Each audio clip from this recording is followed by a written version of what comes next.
We'll dive in now to the divisional hot read. 4 games, 2 Saturday, 2 Sunday. The lineup is this, in case you didn't know. Jags Chiefs is the first game at 4:30 Saturday. Chiefs are laying 8.5, totals 51.5. Giants Eagles 7.5. Eagles favored, of course, over under at 48.5. Sunday at 3, Bengals Bills, as mentioned, 4.5, totals at 50.5. Cowboys Niners, totals up to now 46, and the Niners are 4-point favorites. Your favorite of the 4 happens to be the first one. It does, and it's because I dug into some of the trends. I've got a piece up at the Action Network now, divisional round trends. So if you're like me, you look at these games, and here we have the 4 best teams in football. They're the home teams, right? We got the Eagles and the Niners. We got the Bills. We got the Chiefs, 2 of them off a bye. Most years until the last couple of years, all of them off a bye, right? They'd all just have been resting. Right. And so all of your instinct screams, all right, Eagles roll, Chiefs roll. These are easy. We know who's good. They're just going to take care of business. And all the numbers in Bet Labs tell us that the exact opposite is what happens. Here are a couple numbers for you. Road underdogs in the divisional round since 2003, which is what our system covers. Road underdogs are 42, 33, and 1 against the spread in this round. 56% cover rate. Just playing every road underdog gets you there. Road underdog money lines, 21% ROI. Just playing blindly every single road underdog. It gets worse. 1 seeds, just the 1 seed in the divisional round. So still off of the bye. 13, 25, and 1 against the spread. 34% cover rate. 1 seeds that are favored by 10 or less, which both 1 seeds are this year. 8, 24, and 1 against the spread. 25% cover rate. It's bad. The numbers are very bad. And the trends basically say, holy cow, be careful with every single one of the 4 home teams this round. Right now, I think the Jaguars plus 8.5 in Kansas City. I can't believe it. My hot read last week was fading the Jaguars, but it's a matchup league. I like the matchup for Jacksonville here. What we know about them is 2 things. Number 1, the defense has been improving and the pass rush is really, really good, right? Kansas City's offense is awesome, but the one bugaboo that they have had sometimes is that line. They still struggle with pass blocking a little bit. And so if the Jaguars can get home a little bit, just enough, maybe to cause a turnover, maybe to cause a couple of punts or something, and still Mahomes, they're going to score. But just get home enough. And the Chiefs defense really is pretty untested this season. Hasn't been that great.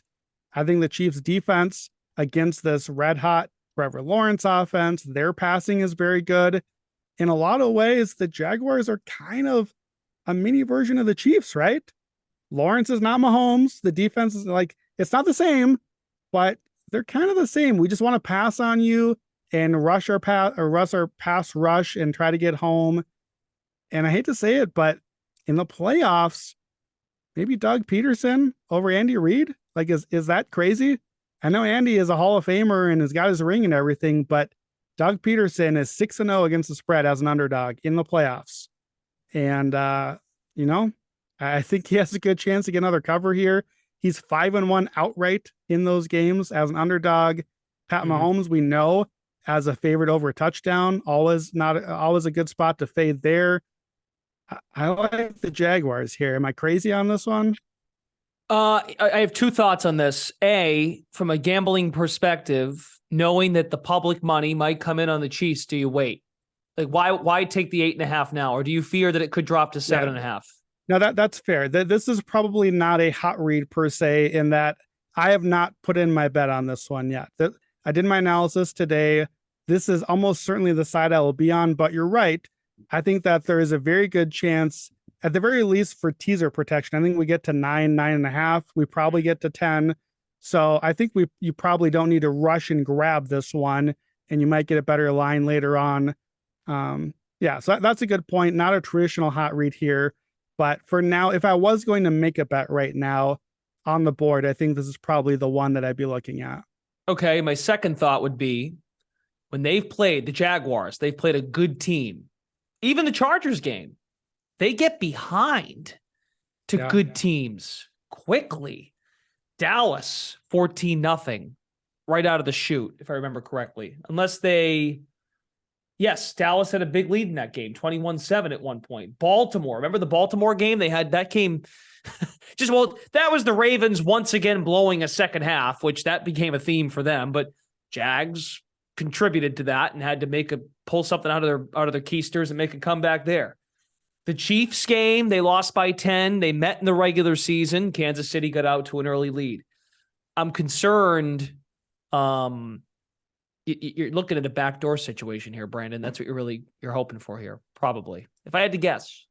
Yeah, I mean, I think that's very much in play, but look, the trends in history say Jacksonville will be live to actually win this game outright. And I will probably end up, when I bet this, I will probably end up playing some of the money line too. So I think this looks like an over to me. I've got some trends for that we'll come back to that later in the week probably on, but I think there's gonna be a lot of points here in a game where the scoring is going to be in the 50s or 60s, maybe.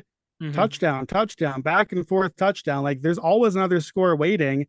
And when the score is that high, one bad drive, one miscue, one play the other way, a broken tackle, a long bomb, that I think the door could be open, and it may not just be the back door here. I don't know. Pat Mahomes is always in the AFC Championship game. I certainly this morning did not expect this is the play I'd be looking at, but as I dug into the early research, this is the one that jumped out for me. One other trend for you on this one, money line underdogs in this round, divisional round, the sweet spot is 7 points to 11 points. If you only play underdogs that are 7 to 11 point underdogs, those teams are 12-21 straight up. Doesn't sound great, but 61% ROI on those if you play them. And we've got one here. We've got another one in the evening game on Saturday. Giants, Eagles, Phillies laying 7.5. Look, we're going to be talking about these games all week, everybody, on the podcast and also on our other content with Action Network. So be sure to stay tuned. Let's just get a couple thoughts here on this game, and we'll get to Sunday. Yeah, I'll keep this one very easy because I don't have a decision on this yet. All the things I just said, all the trends that back the Jaguars for the Chiefs, back the Giants even more against the Eagles. All the trends, all the road underdog, fade the 1 seed. On top of it, you have a divisional thing here. Teams that missed the playoffs last year, that fits Giants and Jaguars. Those are both good trends. On my trends piece, literally every one of the trends says, oh no, danger Philadelphia Eagles. On the other hand, holy cow, do I love this matchup for the Eagles. They have the best rushing in the league against the worst DVOA run defense. They have the best pressure rate in the league against a terrible pass blocking offense.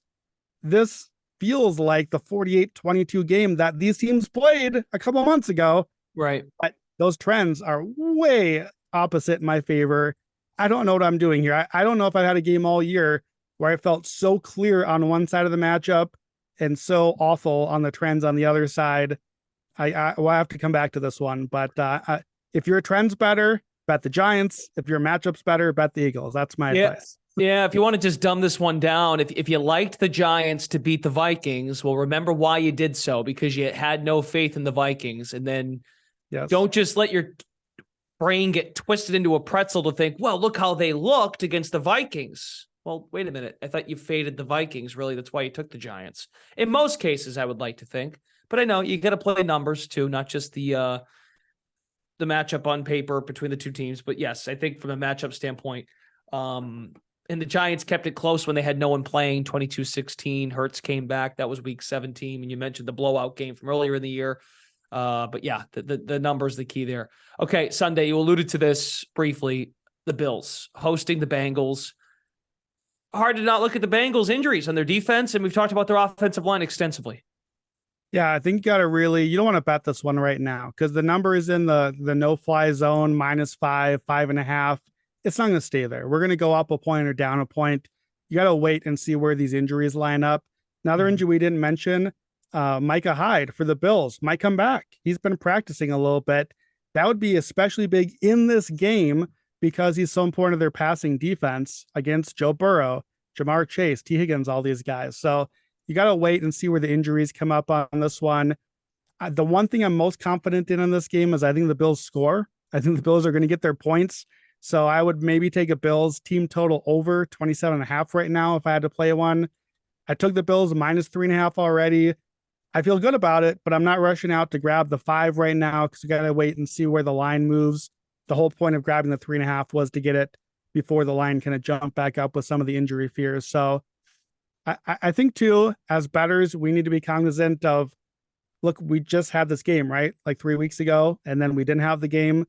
And if I know that, and you know that, the players know that, and I don't know what you're thinking when you go out to take the field for this game, either one of these teams.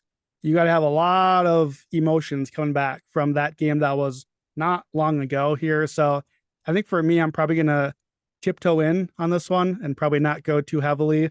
The other thing too is I probably will like the Bills here, like I have them already, but they're a pretty slow starting team. So I think you can maybe wait.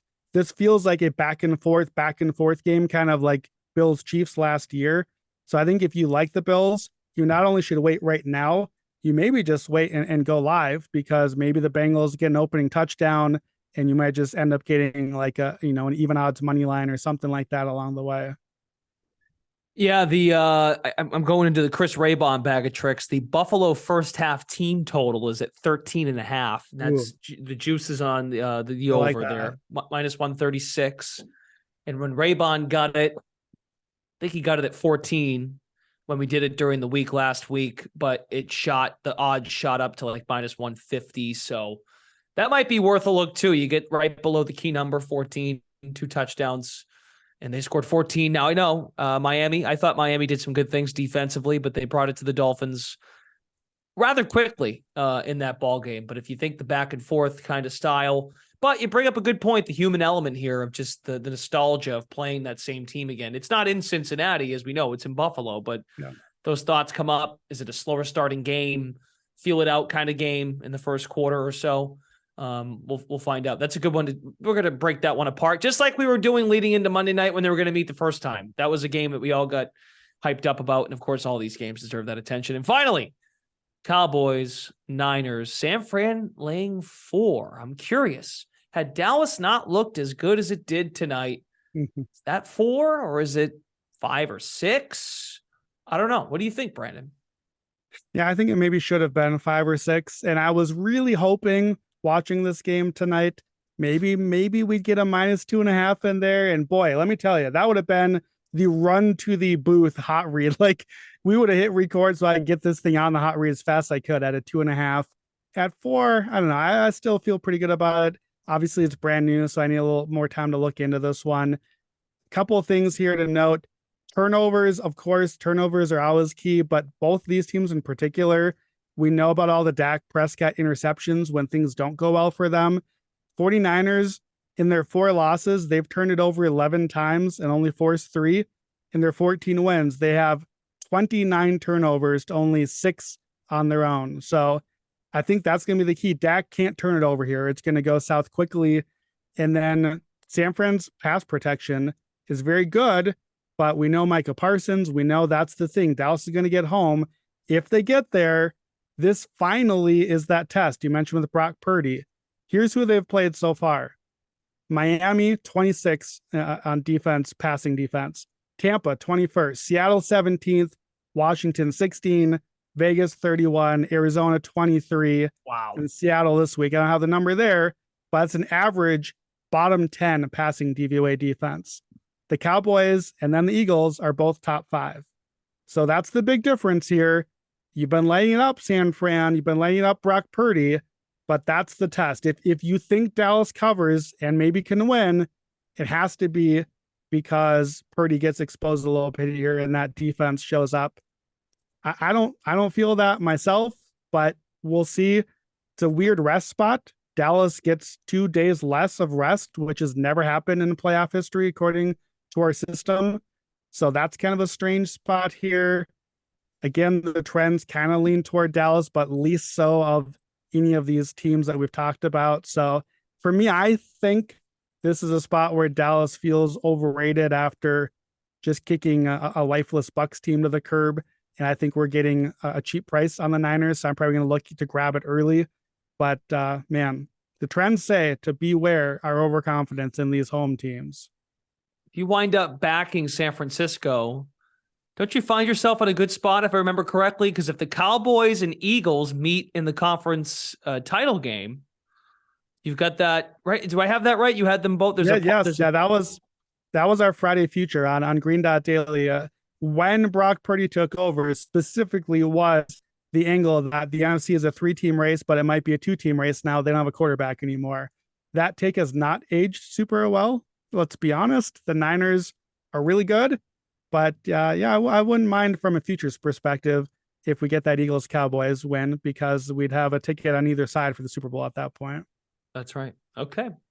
Excellent. All right, folks. That's your abbreviated hot read. More coverage throughout the week. We'll have best bets on Thursday, of course, and all of our daily shows, the podcast with Raybon and Stuckey, the Action Network podcast. They'll do their betting preview for the divisional round. For Brandon Anderson, David Payne, our producer, we'll have Joe Gallant back hopefully next week. Jill had a busy week breaking down and getting winning tickets as it pertains to touchdown scores. So very good. That'll do it for the Action Network podcast presented by FanDuel. Folks, we'll have the recap episode again next week. We'll do it Sunday night, I would imagine, with no Monday night game. And we will also have the best bets episode coming later this week.